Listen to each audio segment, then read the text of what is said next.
Frenchie's Art Gallery, located on historic Oak Street beside the Maple Leaf Bar. With over 3,000 square feet of space, it features a large gallery front room and Frenchie's personal art studio. Frenchie's Art Gallery is also connected to the Maple Leaf Courtyard, which is ideal for the New Orleans night scene. Frenchie's Art Gallery, 8314 Oak Street. Yeah, you're right. So here's the bottom line.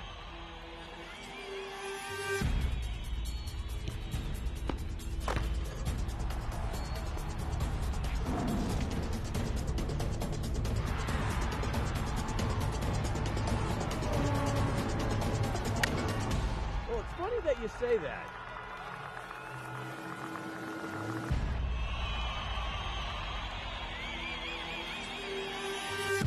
Let me tell you. Good evening, and welcome to another edition of Prime Time Sports. Hey, I'm your host, Scott Alexander. We're going to have a very fun hour for you. Hey, like I've said last week and all through the summer, I hope everyone out there is having a fantastic summer. Well, I hope you're all basking in the sunshine we've been having out there, because I know it's not here in New Orleans, because what is up with all the rain lately? I hope you're getting around on your canoes and pirogues around town, because we've had a lot of rain. Hopefully the month of August will bring us a lot more sunshine. I'm looking forward to that, but it's not often here at WLAE and CST that we get a legend in the studio. We've had a few. Ricky Jackson, of course, Will Clark, a bunch of Hall of Famers. The list goes on. Karl Malone, the governor. But we have really a true Louisiana legend in the studio today. His name is Wally McMakin. Now, I'm just joking. Wally is here, and he's a former LSU star himself. He was an all-SEC player, but he's going to be with Skip Bertman, obviously the man who brought 5 national titles for the NCAA baseball with the Tigers. This guy was only coaching for 18 years. You'd think it was a lot longer, but he went to 16 NCAA tournaments. He actually went to 11 World Series. That ratio is unbelievable. And he won 7 SEC titles. He was a 7-time SEC Coach of the Year, 6-time National Coach of the Year. I could go on and on. His winning percentage in NCAA tournament history is the very best of all time with everybody. And he's going to be right here coming up in just a few minutes. Also, we're going to have Kenny Farrell later in the show. He's the head coach of the Jesters. They went 16 games undefeated all season long. Almost every one of those were wins, a couple draws in there as well. But they ended up losing a very controversial playoff game this weekend. We're going to get into it with Kenny and let him tell you all about it. I know he was not happy with a call that was made late in the first half, a red card, but we'll get into that and more. And by the way, we have lots of news, though, besides that going on. Rajon Rondo, this could be a very big deal for the New Orleans Pelicans. Remember, they re-signed Drew Holiday to go along with Boogie Cousins and Anthony Davis. Well, Rajon Rondo, he comes with pluses and minuses, I have to be honest. He's a veteran leader. He's a guy that's been around the league since 2007. He won an NBA championship, being the apprentice player for the big three they had there, Kevin Garnett, Ray Allen, and Paul Pierce. He's a guy that's been a multiple all-star player. He's led the league in assists 3 different times, including just as recently as 2 seasons ago. So that's a lot of positive. He also is good on defense when he tries. He has led the league in steals, and he can get you some steals. He's got the biggest mitts, the hands, in the game of basketball for a guy his size, bar none. But by the way, there are some minuses. This is his 5th team in 5 years. Remember, he had the great run with the Celtics, but the last 4 he's been with the Mavericks. You see there with Dallas, that was a complete flame out. He and Rick Carlisle did not get along at all. He did not get along with the coach of the Kings as well, but he did get along with Boogie. But on the other hand, he did have a pretty good year with the Bulls, particularly in the playoffs last season. He was one of the reasons that they almost beat the Celtics as an 8th seed. But the Pelicans, they're looking for a lot of things. Here's the thing. He can be a cancer. He can be a coach killer. But the positives far outweigh. Particularly, it's a 1-year deal, and it's not that expensive. So Boogie Cousins loves him. So it helps get Boogie to be happy and stay. That's great. But these two are combustible personalities. We shall see if it works. Hey, by the way, Wimbledon, as you know, just ended this weekend. Roger Federer, one of my favorite athletes in the world, literally has done some incredible things. He won for a record 8th time at Wimbledon, breaking Pete Sampras, a tie. They both had won 7 Wimbledons, but the 19 majors is just remarkable. That's 19 times he has won either the Australian, French, the U.S. Open and Wimbledon, and he is only behind a woman. Of course, that is Serena Williams. But by the way, he was the first to win every single set at Wimbledon since 1976, and that was Bjorn Borg. As far as the Saints go, the rookies are reporting this week. Get ready because training camp schedule is out. The Saints will practice next Saturday, but the fans need tickets. Keep that in mind, but they're free. So go online and get your tickets, but the rookies will be here this week. Marshawn Lattimore, who you see right there, along with offensive tackle Ryan Ramczyk, will have a good chance to start. Ramczyk because obviously Teron Armstead's out. But Alvin Kamara, Marcus Williams, Alex Anzalone, Trey Hendrickson, all rookies that should get some playing time. Major League Baseball's in full swing now after the All-Star break. The best two teams appear to be the Dodgers and the Astros. They are far and away NLAL's best. The Nationals and Red Sox are kind of close. But the Cubs, who has been the biggest surprise, are finally over 500 after being down below all year, the World Series champs. And by the way, the San Francisco Giants, who've won 3 of the last 7 World Series, they are out right now, the worst record in baseball. The Baby Cakes, they've won 8 of the last 12. That's an improvement. And by the way, stay tuned because it's going to be Bertman, McMakin, and Farrell next, right here on Primetime.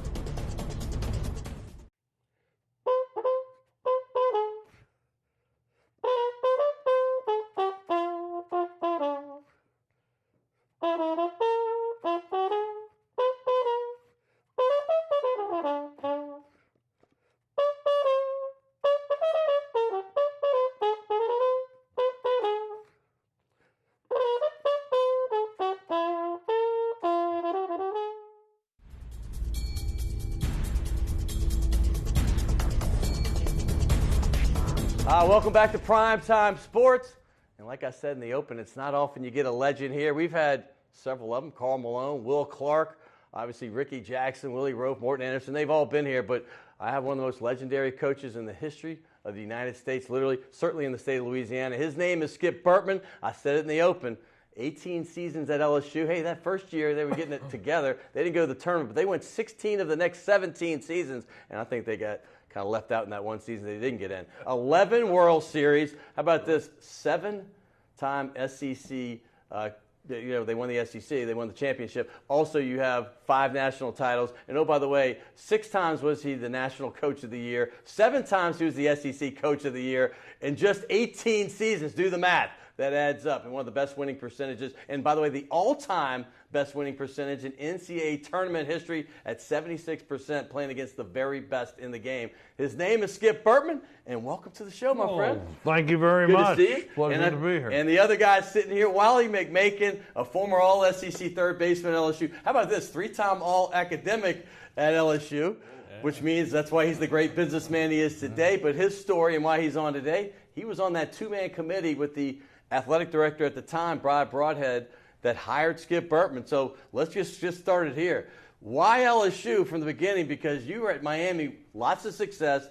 By the way, 5 straight World Series, including a national championship with Ron Frazier. Obviously, I'm not going to say your mentor because you were an associate head coach, but y'all were very close. Why did you come to the Bayou after being in Miami for so long and such a successful career down there? I wanted to be a head coach. Ron Frazier wanted to be the athletic director. And we were working real hard to make that happen. And Howard Snellenberger, the football coach, called me to his office. And he said, Skip, I see you do a lot of the work out there. And I did do a lot of the nuts and bolts coaching, but Ron was terrific. And he said, you hear you're waiting for Ron to be the AD? And I said, that's right. He said, Ron's not going to be the AD. Oh, boy. I says, how do you know that? And he says, well, I'm not going to allow that. And, of course, football ran everything just like it does today. Sure. And I went downstairs, I called my wife, and I says, take a trip to Baton Rouge. And I found a house that had 5 bedrooms for my 4 daughters. And it was real nice with a 2nd story, and we never had that. And my wife was impressed and says, can we do this? I said, we can do anything. And we did. We just made the move. And 33 years ago. Well, right. It was 33 years ago. And my kids, of course, transferred from Miami to LSU. One was in junior high. One was in senior high. They adapted very, very well, and we assimilated very, very well into the community, made some real good friends, like Wally McMakin. Well, you obviously interviewed to get the job. Now I want to hear the other side of this from Wally McMakin, who was young, by the way. You had to have been much older than 30. 29. 29 years old, so you're in a pretty strong position for being a 29-year-old. You're a smart guy. But kind of give us the background on how his name even came up and how you and Bob Broadhead decided that he was the guy for this job, and why. Well, back then in 1975, we had played, when I was playing at LSU, we had gone down to Miami and played Miami. And seeing what Frazier had, and as a player, you envied all the stuff they had, all the support and all the functions he did. And it was great. So we came back to LSU, and then got in business, and I was president of the Letterman Club at the time. Okay. And the university president, Jim Wharton, asked me to be on the committee to hire the new athletic director. So I got the opportunity to be on that committee. And during the interviews, it ended up that Broadhead looked like he was going to be our choice. And he and I got together and I said, look, we need to change the baseball program. Right. We need to bring in a guy like Skip Bertman in Miami and do something like Miami's doing. And so that's how it got started. We didn't have a big committee because people didn't really care too much. There he is at Miami. Look at that handsome young man right there. They didn't really care that concerned about baseball at the time. And so he and I got Skip in. I took Skip out to dinner, and we showed him the facility. And, Alex Box really wasn't that bad a stadium. No. At that time compared to what they have today. For today it's but it was a good college baseball stadium, and we convinced him and met with his daughters, and we started introducing them to people, and I introduced him to a lot of people in the city, and the rest is history. The rest is history, and speaking of history, I love how they lay it out in it's the foundation era, 1938 to 1983, and then basically it's post-Skip. Skip it on, 1984 to current, which has obviously seen Smoke LaValle as head coach, and obviously right now Paul Maneri and his successful run. But I want to ask you about this because you're on the all-foundation team. I mean, this is no slouch. Like I said, he was an all-SEC third baseman, played a little first base, played a little pitcher, but that's pretty much of an honor. You were chosen to be as one of these players on that team that from the 38 to 83 era. I'm very proud of that honor, that I was picked as one of the players, of the past from LSU. And, it was different. We had some great players during that time. I got to play with Mike Miley from here in. I was going to ask you, Jefferson Parrish's greatest. I mean, one of them, along with Will Clark. It was really one of the reasons I went to LSU and played. I got recruited by a lot of schools, but I wanted to play with Mike Miley, and he was a great player, and of course he passed, but he was. I read a little bit about you. You didn't grow up LSU. Your wife was LSU. I mean, she was hardcore, right? Yeah. And you were kind of like, hey, you could have gone either way. Well, in Monroe, I'm from Monroe. Went to Neville High School in Monroe, and truthfully, I didn't even know LSU had a baseball team till I got recruited. That's about how popular it was back then. So. Well. Obviously, that was a great honor to be on that team. By the way, you guys went to the NCAA tournament the first time ever for an LSU team, 40 wins that year, which was, they say that's what they do every year now. But back then, that was a huge accomplishment, and they didn't play as many games as well. No, we didn't. Season we were 40-16. Right. We were 19-2 in the SEC. Unbelievable. And so we even Skip's impressed with that one. Play with but that's when we had East and West. Yeah. So we played Georgia for the SEC championship.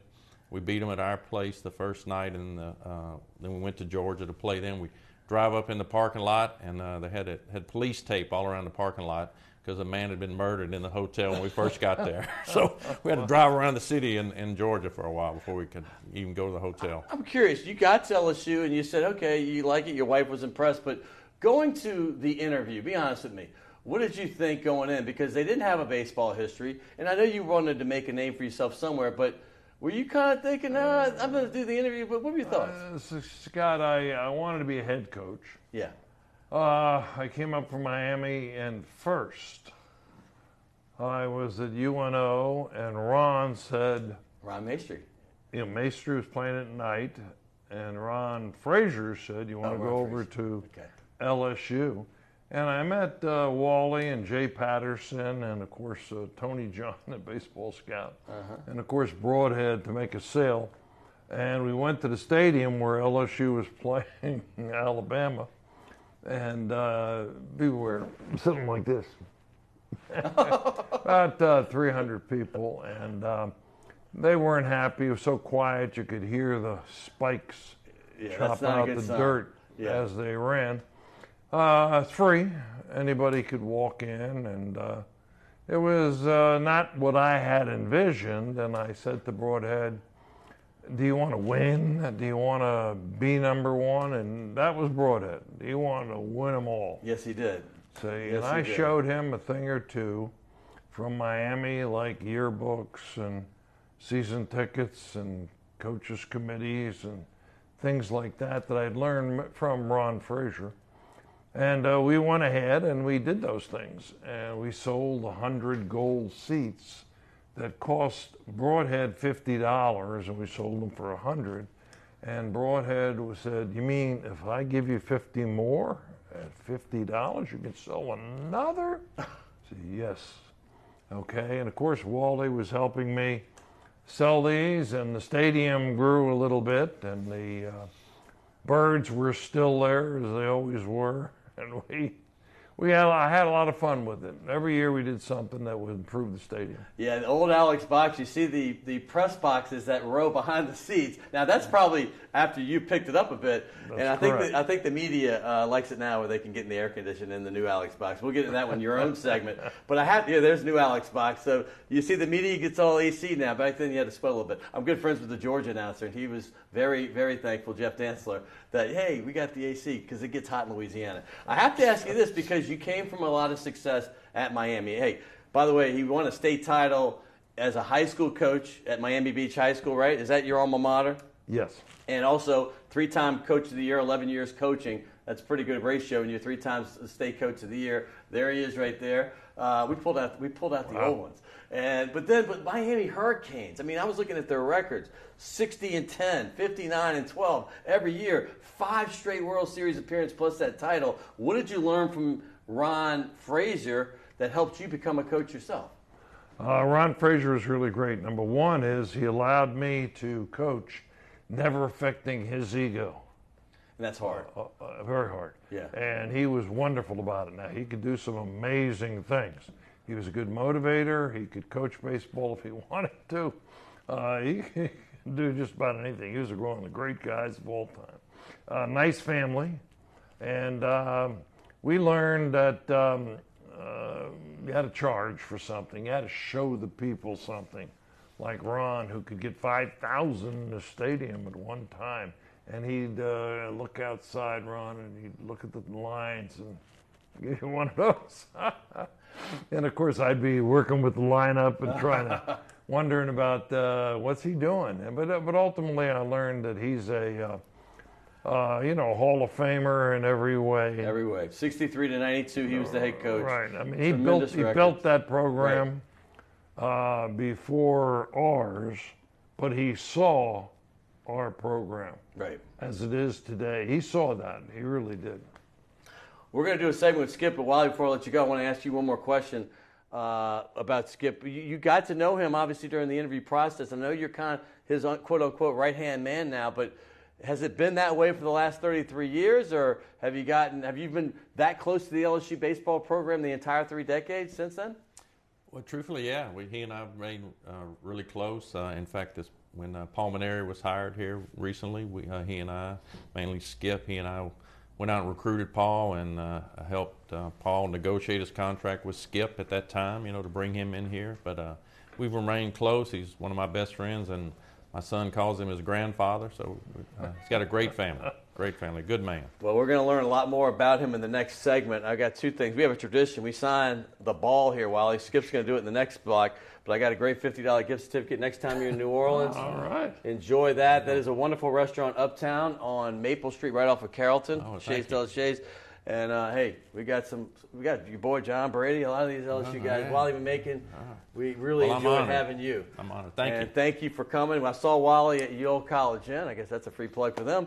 A couple months ago, I was actually having dinner with John Brady, and then obviously you're friends with the guys that own it. So we've been talking about this and making this happen for a while, so I'm glad it did. Hey, but for those of you at home, we're going to come right back because we're going to talk to Skip Bertman. We're going to go through those fantastic years.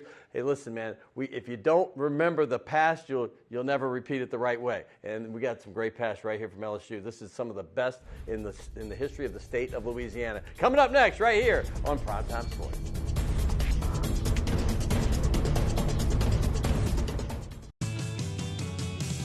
Rock and roll will never die. It's old New Orleans, my, oh my. Come on, baby, let's go rock and roll at the city lane. All night, let's roll, let's rock and roll. Baby, do the rock and roll. At Mid-City Lane's the home of rock and roll. The owners of the Delachaise Wine Bar on St. Charles Avenue have opened up their newest creation uptown on Maple Street called Chez Delachaise, a new local wine bistro featuring a larger menu of small and large plates, a brighter atmosphere, and full table service. Additionally, patrons can enjoy a large patio out front as well as an extensive wine list offering selections from around the world. It's Chez Delachaise, 7708 Maple Street between Carrollton and Broadway. Crescent City Steakhouse, a true neighborhood restaurant operated by the Vojkovic family since 1934, is the oldest steakhouse in the city of New Orleans.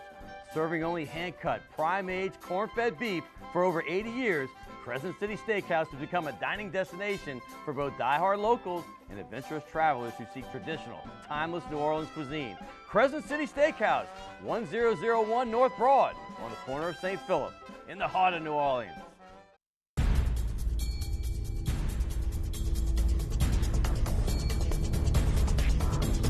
Oh, it's such a thrill for me to come back to this because we're going to have Skip Bertman this time by himself, and we're going to just talk. We're going to have good, fun conversation about his time when he got here in '84, so when he hung it up, the cleats in 2001. And then, by the way, he became the athletic director at LSU. And, oh, by the way, he oversaw 2 national championships in football.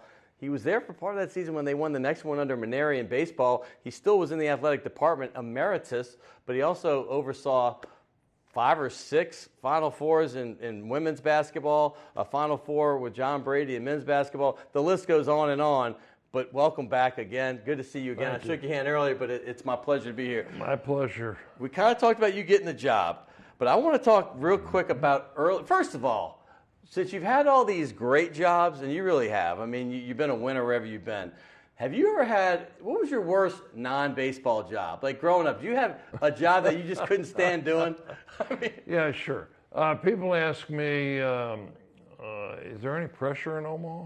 I says, pressure? I says, pressure was going across the MacArthur Causeway from Miami to get to teach at Miami Beach, but getting off at 37th Avenue because you didn't have a dime. Right. And getting back on 41st. Then some kid would come in and he would say, Coach, I'll go to Wolfie's to get you a sandwich if I don't have to dress out for my PE class. And that would work well. That's the deal. There were a lot of teaching jobs that were very, very tough. Right. I'm talking about when I was in the classroom, there were, 36 kids and only 12 chairs. Right. Only 14 books. I mean, that's pressure. And it's pressure at home. When you don't have any money and your kids might get sick or they need something. At LSU, I can't imagine pressure there now for Paul, who's done so well, but it's pretty much self-regulated. Some guys bring it on and some guys hold it off. Right. I was one of those. When you look back, though, after coaching, and I know as a coach, most of the coaches I know, some just enjoy retirement, but you didn't retire. You stayed in the athletic department and had to make big decisions for every sporting program at LSU. Now, I tell you what, I did retire for a short time. The athletic director they just couldn't get. The guy they wanted dropped out. And then the guy who was local. Who was this? The first guy was Kentucky athletic director now. Who was at Oregon. Right. Okay, and then there was a local guy who they didn't want, meaning the chancellor. Sure. So they didn't want to do it again. Right. So they said, let's take Skip. He'll pass. He'll pass. And, I went to the chancellor's home and I spoke to him a while, and I knew what to do. Right. See, I think that's the difference between the prior EDs. I really knew what to do, but we had to fire a lot of coaches. Only 14 head coaches. We had to fire 7. That's tough. And of course, Saban was the greatest and would win the national championship. So we were able to insert, although it was done before the football season, we were lucky. We were able to insert a seat license, something that only LSU didn't have. Right. Every other school in the country. Right. Without getting your house burned down, you say. So the people accepted Skip's proposal, and I had a lot of help from Herb Vincent and we'll say Dan Radakovich, who's at Clemson now. Yes.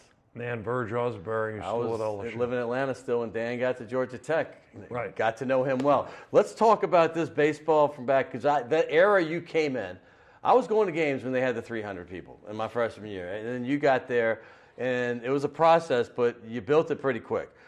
In fact, you went to the World Series 2 years later, which is pretty remarkable in 1986. But that team to me will always be special. You had guys like Ben McDonald, obviously Jeff Yurton, and we can go on and on with Mike Papajohn, who became a good friend of mine as well. To talk about that early team, because those were some great baseball teams at LSU in the 80s. Well, what they learned, Scott, was a little different than how it works now, of course.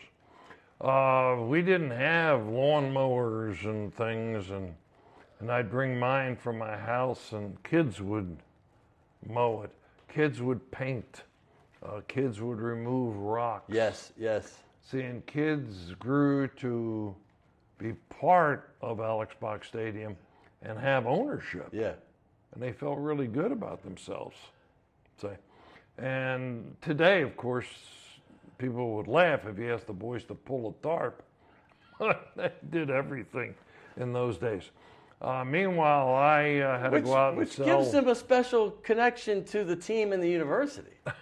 You would think, correct? Well, maybe not. Let's say this. I think people appreciated my vision. When I spoke to them, they climbed onto my vision and helped me, like Wally in our prior segment. And people like that. We sold tickets for $35 for the whole year, 25 cents a piece. I remember. And they were easy to buy and they were easy to use. And after 3 years, we had too many people, and we had to get a price in there and knock the season tickets off at $500. They're a little more expensive now. A little higher. Well, actually, some of the seats cost $5,000. Yeah. And $2,000 and $1,500 and $500 and so on. And the answer is there's 9,200 season ticket holders today. There could be more, but you have to seat the other team, and you have to seat their fans, and of course your own students. And we don't get many students, but I must say our fan base has been there since 1984, 85, 86, 87, and some of the same people I see today.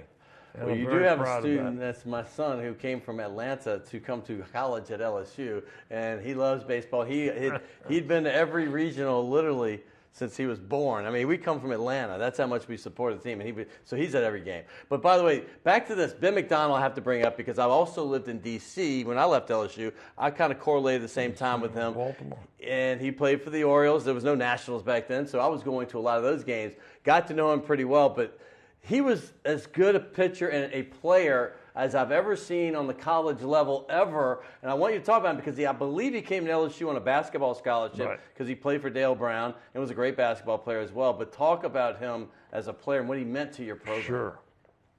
Ben, of course, was highly recruited and could have played anywhere. He's probably arguably the best athlete that's ever been to LSU. No doubt, arguably. He played basketball for Dale for 2 years. I remember. Okay, and then in the third year, Dale a good man, let him go, so he knew that baseball was his future. And so he had a chance, for fall ball.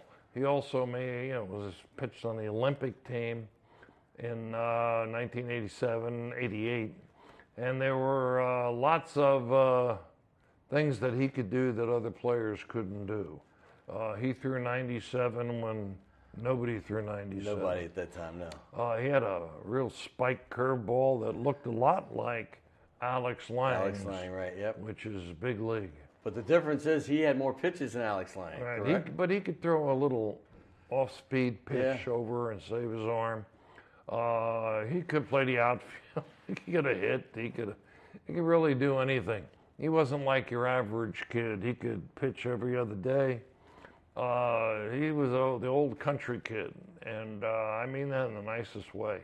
When did the hysteria start for LSU in a positive way? Because it was fast, it was rapid, and it came on strong when LSU baseball just became the thing to do if you could get a ticket. Because at some point, tickets started getting hard to come by. Right. But when did it start for you? Because you got there in '84. You had a very good first season, no tournament. You got to the tournament, obviously. But talk about that. Well, the first year we didn't get to the tournament, but did have a good year, Great year. as you said. No Without doubt. injuries, we would have done a lot better.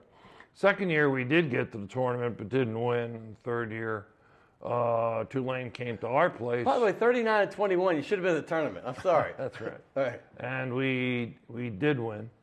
And we probably, each year we went, there was no measurement scout as to how much we win. There's Jeff Yurton. I see 31. No, there he is.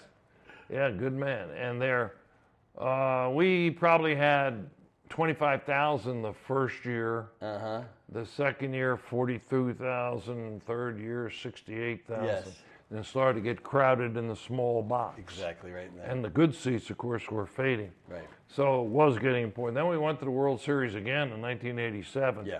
And then we had Ben McDonald in 1987, and that drew a lot of people. And although he had played basketball and wasn't really in shape and didn't play fall ball, he's so good, that he could pitch. And then in the next year, of course, he pitched quite a bit, and he was a gold medal Olympist. And you were an assistant on that team in Seoul, I remember, and then they won the gold, and obviously you were head coach in Atlanta in '96. Right. I have to ask you, though, because I was at the '87 Omaha, and let me see if my memory serves me correctly. Ben McDonald was on the mound against Stanford, and that might have been his most heartbreaking moment in his career. Yeah. I mean, it was a bases-loaded home run. I mean, it was a home run, grand slam. We were ahead by 3. Yeah, Paul Carey. Ben went up and to relieve Barry Manuel, who was really our closer but was having trouble locating the ball. And the first 2 guys walked, and Ben went in and he hit dead Sprague on the first pitch, so the bases were loaded. And then he threw a good fastball. And Paul Carey, now not to take anything away from Stanford or Paul Carey, but the old Alex Box and the old Omaha field, the Rosenblatt, a ball hit into the wind tunnel, just a fly ball. Just a fly ball. Now, of course, I had my share. Yeah, we got some. But Paul Carey hit a ball into the wind. It was just a fly ball to left field. And the left fielder went back, and the wind just blew it out. Crazy. Like it did many times. Now, that was a tough break because a walk-off grand slam. Naturally, we can't complain because we had Warren Morris, get the one in '96. But not too many of those have happened. Ben, on the other hand, didn't bother him. He went to win the first 7 games he pitched for the Orioles. He was amazing.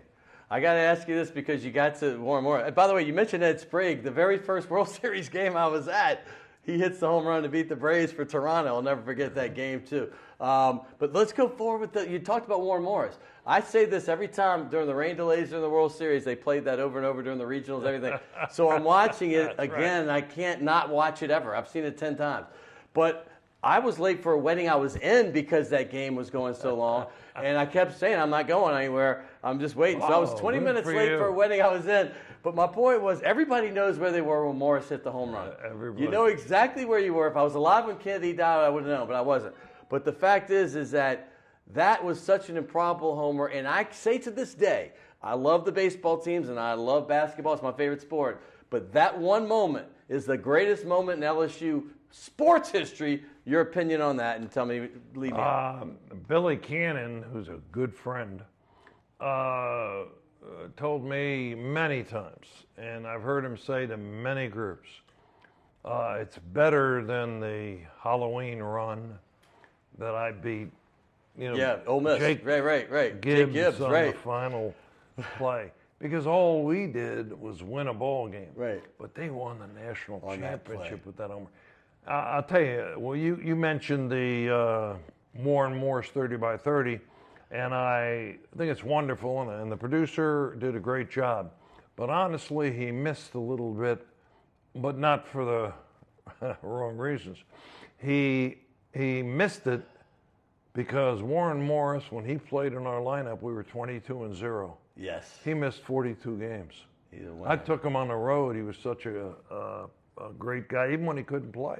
And he had the broken hand He had wrist? a broken hamate right here. Right here, yeah. And he played with it. He bunted. He walked. Finally, on the final day, he said, "Coach, I feel great. Best I've ever felt." Now, he got 2 other hits that day. Yeah. Not a lot of people remember. Made a great play from second base to home. So, and plus, he's a Class A kid that deserves that kind, all the plaudits. And you know what? But the thing is that the hit was a lot. I mean, we were just hoping there's a man on first, right? We're just hoping that to move the runner along. Or maybe if it's a down the line, maybe this runner can score and tie the game, maybe. And all of a sudden the ball just kept going sailing. And all of a sudden you didn't realize you actually won the game. I'm talking about me as a fan, maybe. Right. Until it took a couple seconds. Wait, that ball's out. That means we win. That's right. That had to be like the most exhilarating moment, Coach. Right. That had to be something unusual. When he hit it, if I had the good angle from first base, I said, well, that's a double for sure.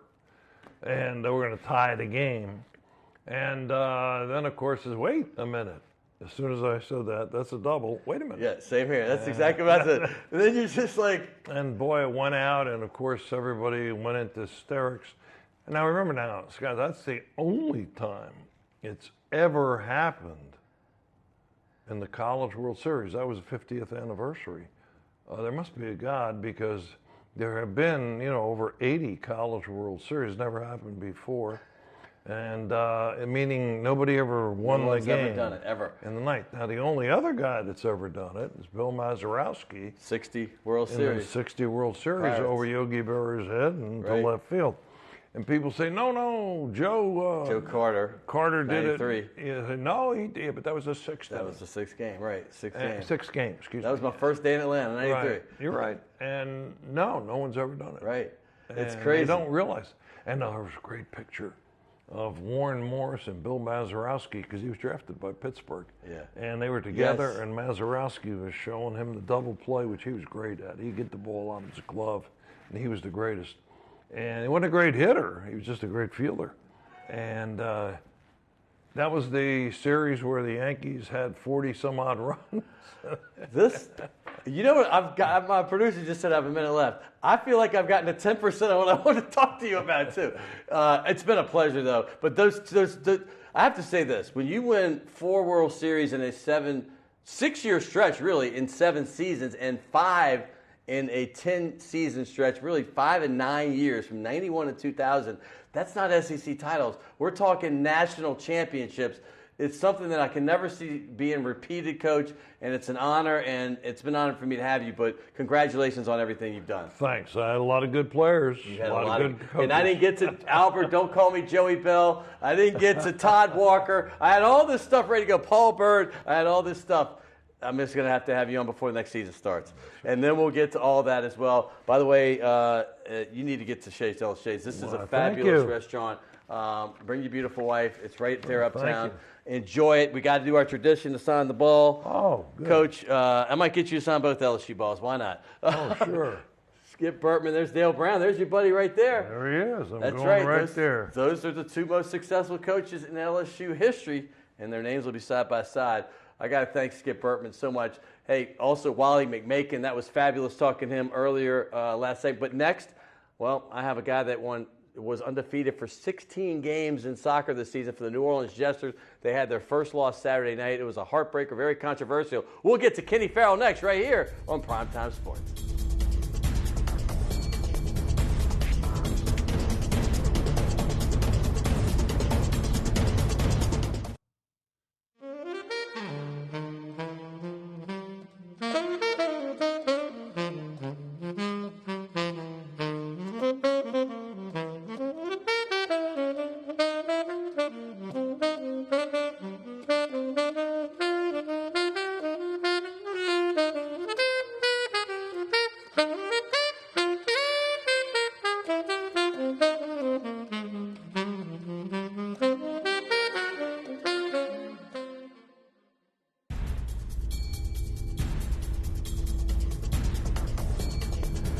Welcome back to Primetime Sports. I want to thank Skip Bertman. I got to thank the legend for hanging out. And by the way, the sweet sounds of James Martin. Always love to hear the great saxophone player, who, by the way, is touring all over Europe right now. When he gets back to the States, you want to check him out. But next, one of the greatest seasons in New Orleans sports history. There, I said it. I know we have a Super Bowl. That will trump everything.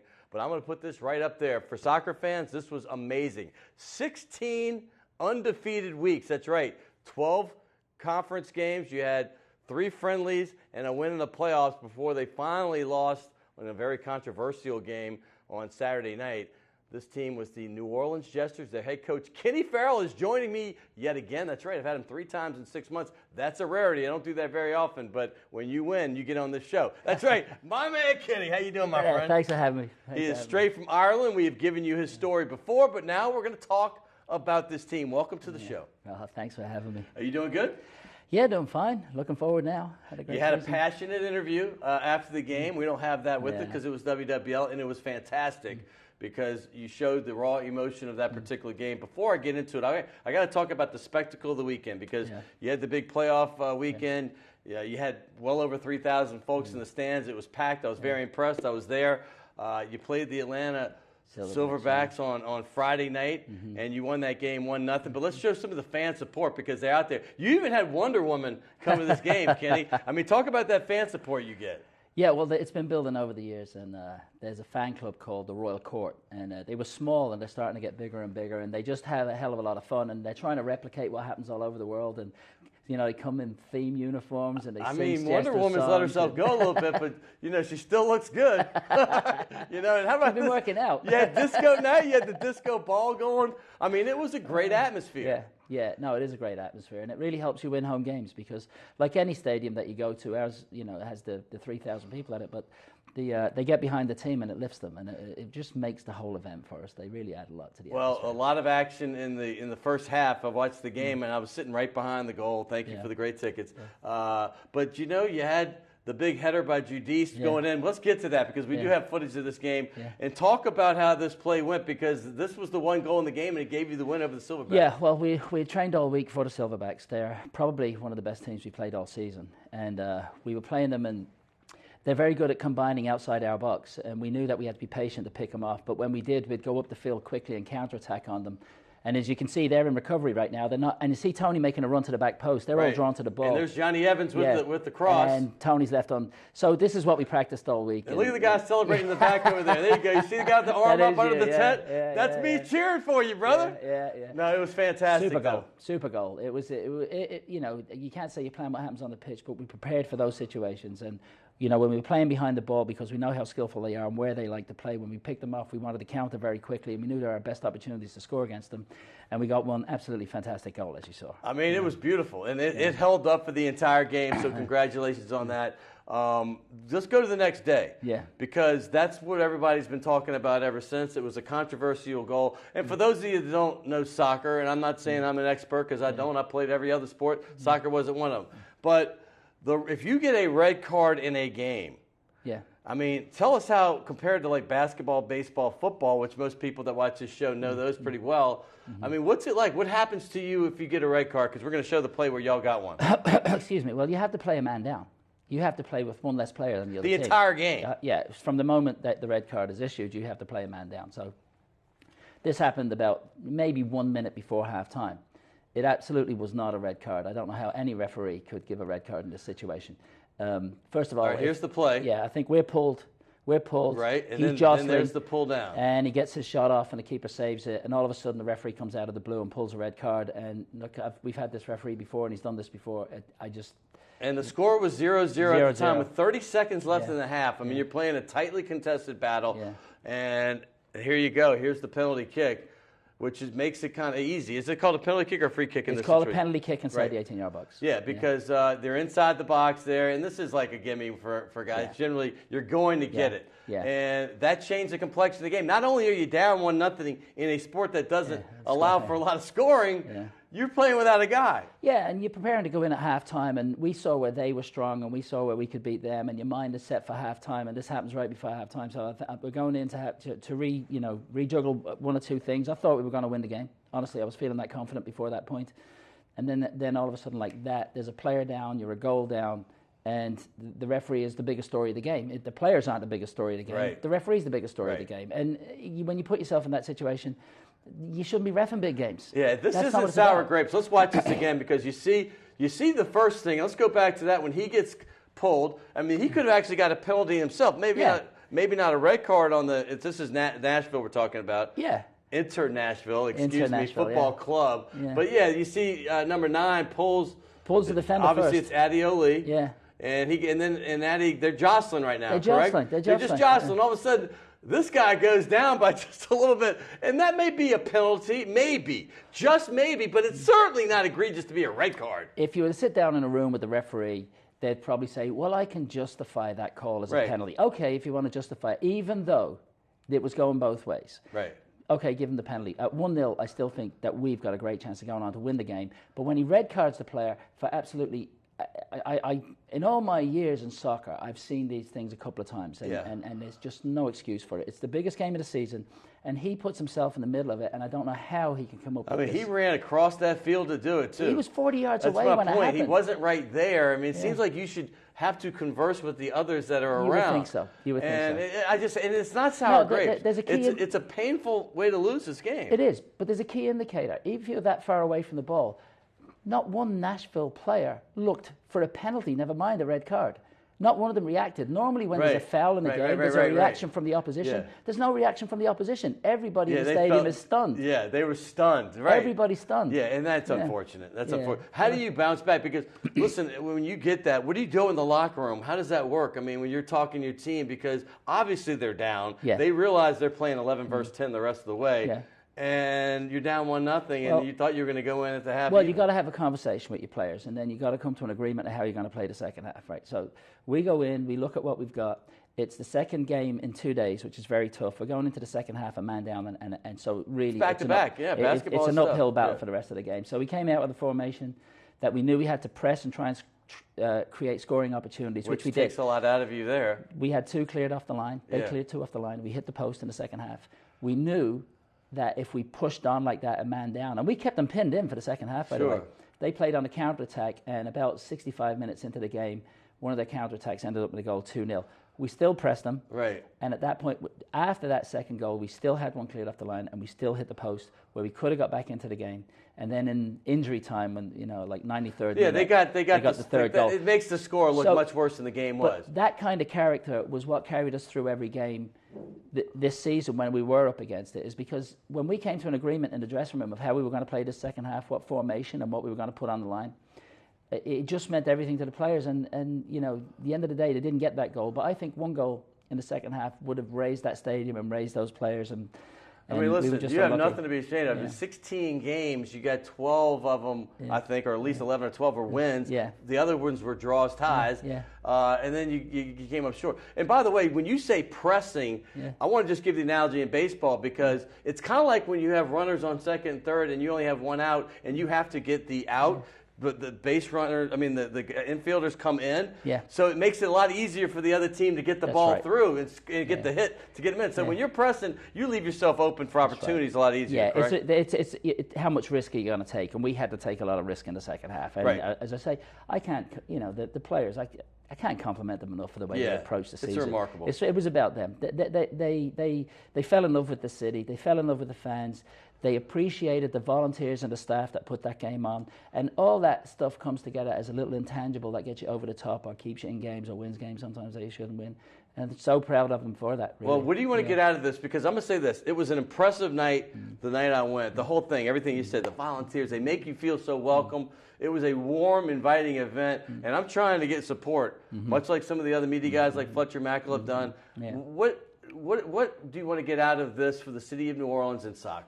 Well, look, let's be honest about it. Soccer has grown in every city over the last 25 years as a youth sport. Now, as a spectator sport, you've got Major League Soccer that's going well. You've got the NASL, which sits right underneath Major League Soccer, that's starting to do extremely well. And we know that sometime it's going to come to this town. We're just a building block and a foundation for that. Yes. Right? But the city needs to come behind their soccer team. So we've got a lot of parks, we've got a lot of clubs, and we've got a lot of North Shore clubs, and a lot of them come and some don't. At some stage, we've got to get behind the team, and we've got to keep building towards that and talking to people and bringing them in and, you know, sharing with them and building it for the future. So we do have that full-time, year-round professional soccer team. You've been at it for a long time in this city. I mean, you're an Irish native, obviously, from Ireland. It's come a long way, hasn't it? Incredible. When I first came here, and you know, I played in college, I played in the NCAA Final Four. Right. I've done all that. You couldn't find a soccer game on television. I would want to see the games from back home, and I couldn't find them.